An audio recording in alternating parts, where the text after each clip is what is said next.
I've been laying the middle line reverse track. Stay tuned and all will be revealed.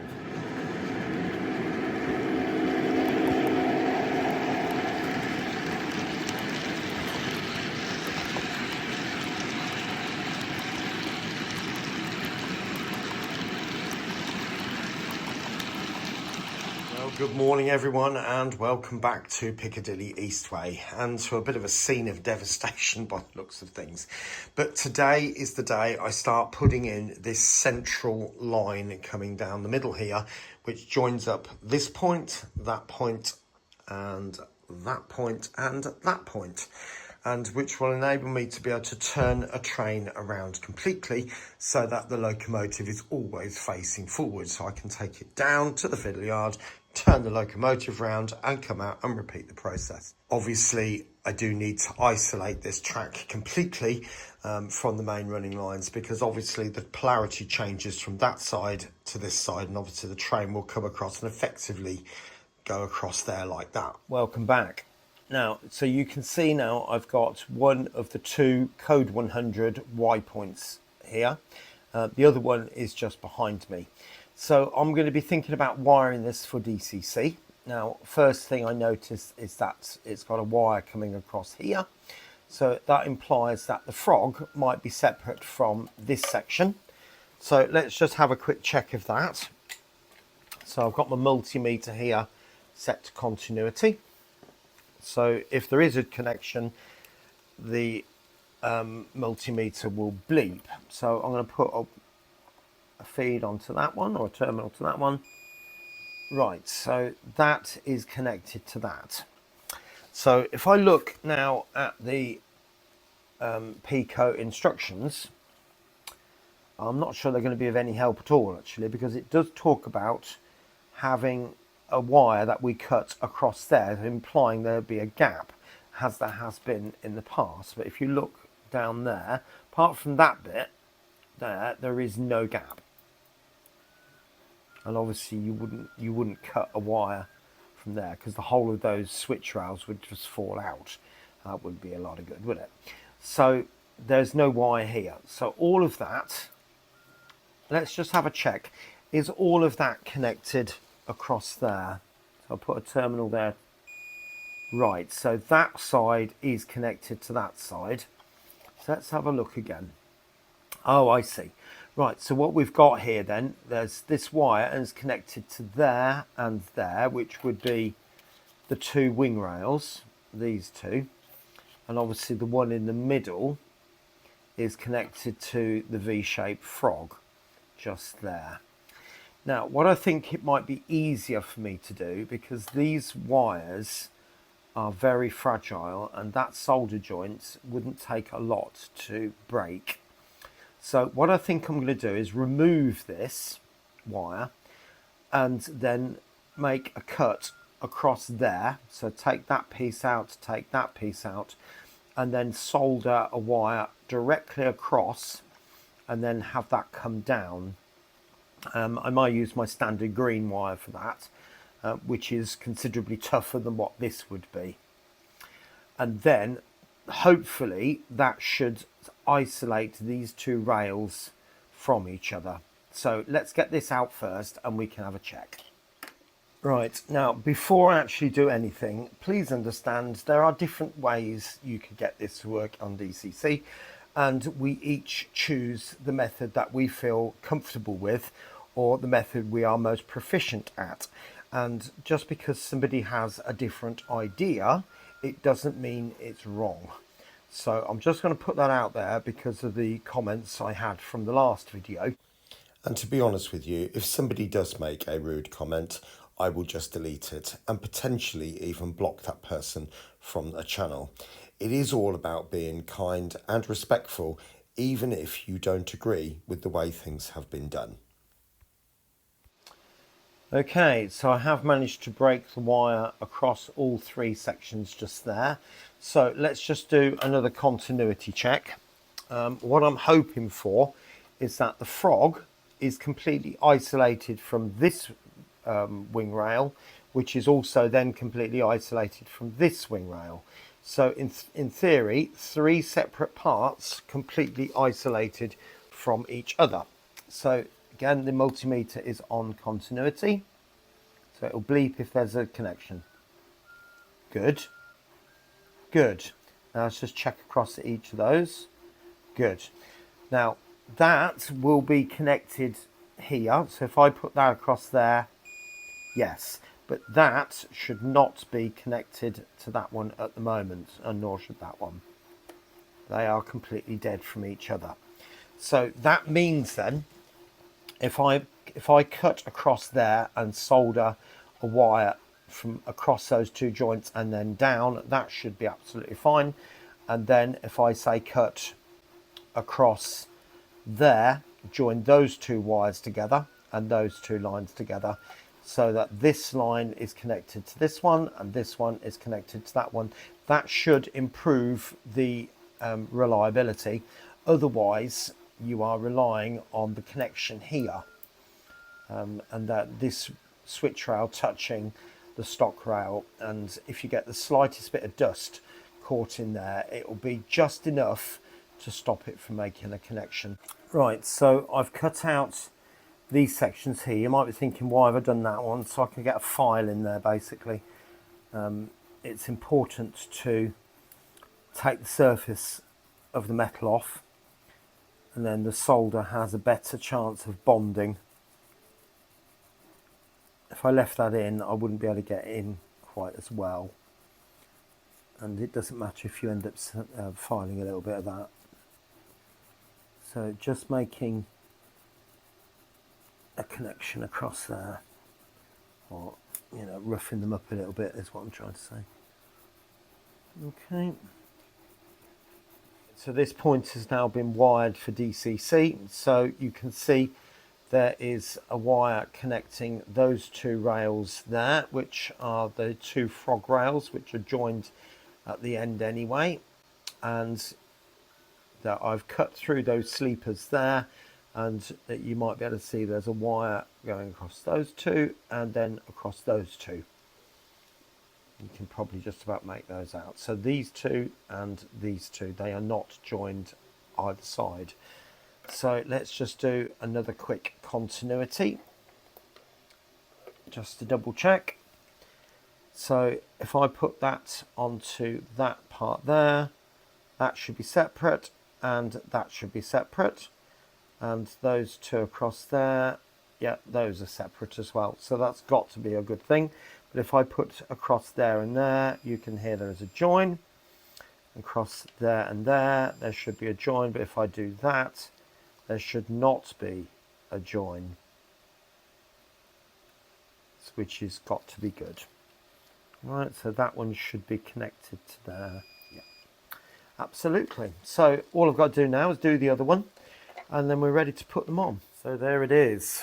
The new track is in through the Y points, down there to the other Y point, and then same rinse and repeat. So for the eagle-eyed among you, you'll probably realise that I've put the screws back in on the edge of the track this time, on the edge of the sleepers, as opposed to in the middle with a big washer. And the main reason for that was because these J&As were tipping. The coupling at the very end of the train was being attracted to the screw in the middle of the track and causing the whole thing to lift off the track. So the inner bogie, if you like, was lifting off about 5 millimeters, and so it obviously caused major derailments, particularly on the corners. So yeah, so I've had to go around, take out all the screws and glue down all the existing track. However, because this is freshly laid, I need time to check that it's running properly and if there's any issues with it. So I don't want to glue it just yet. So they're there just for the time being. Once I'm happy with the performance, then I'll take all these out, glue that down, and potentially ballast at the same time. We'll see how it goes. But next job, the wiring. And welcome back. Now you can see, as a bit of a sideline there, I've ballasted up all those J&A wagons. So they're all completed now, and so hopefully they should run beautifully. But the point of this section of the video is the fact that I'm wiring up the middle line. Now, the idea of this is that a train can start or come onto the middle line from that side and then go and join this side, obviously over there. So effectively turning the train around so it runs in the opposite direction. Now, to do that, it needs to be completely isolated from the main running lines. Now, I use brown and blue. So if that's my blue wire over on the far side there, follow it round. So I'm on the outside line, all the way round, and I end up on this side here.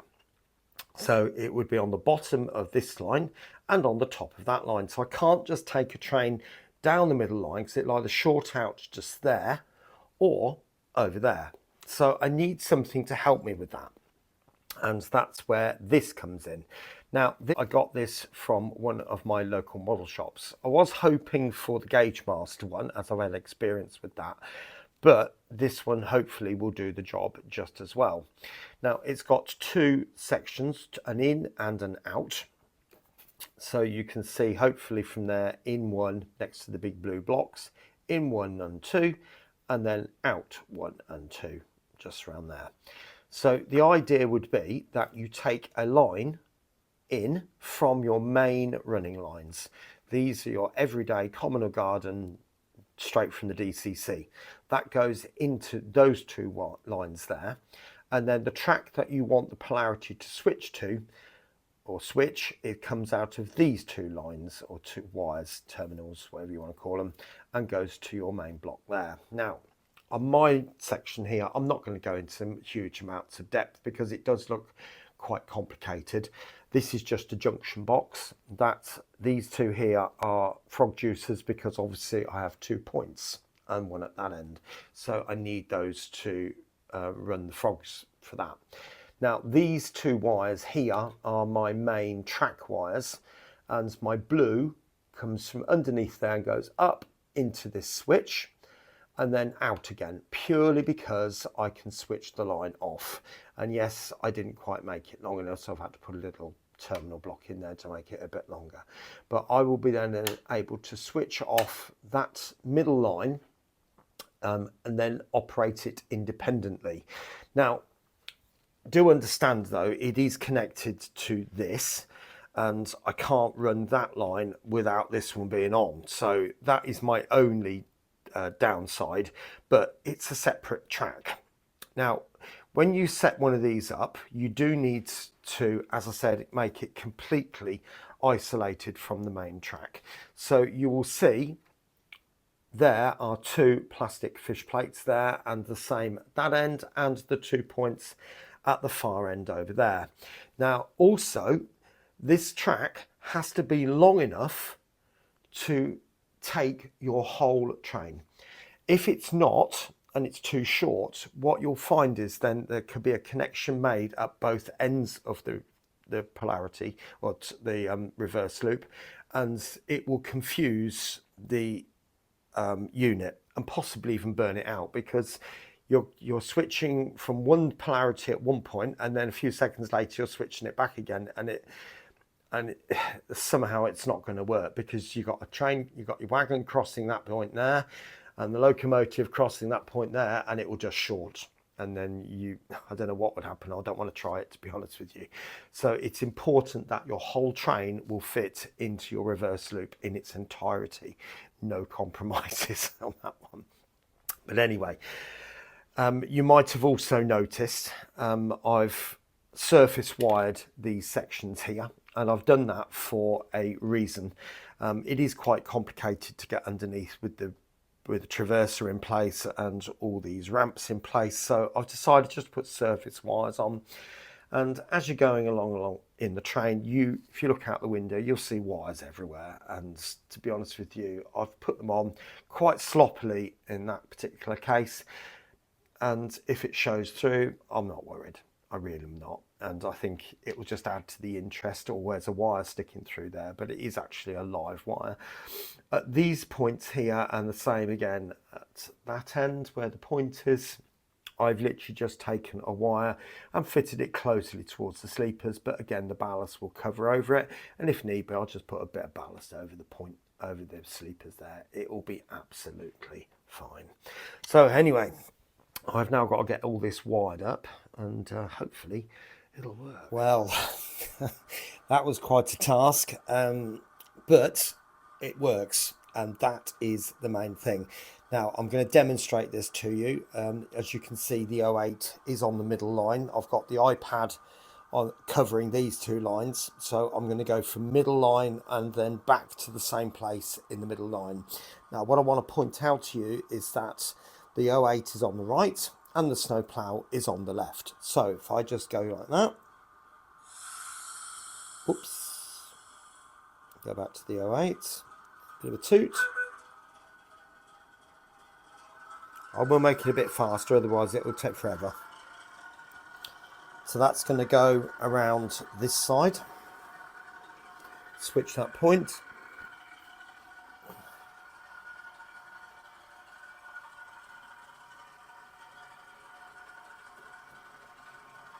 So the 08 is leading, and remember the snowplow was on the left as you saw it.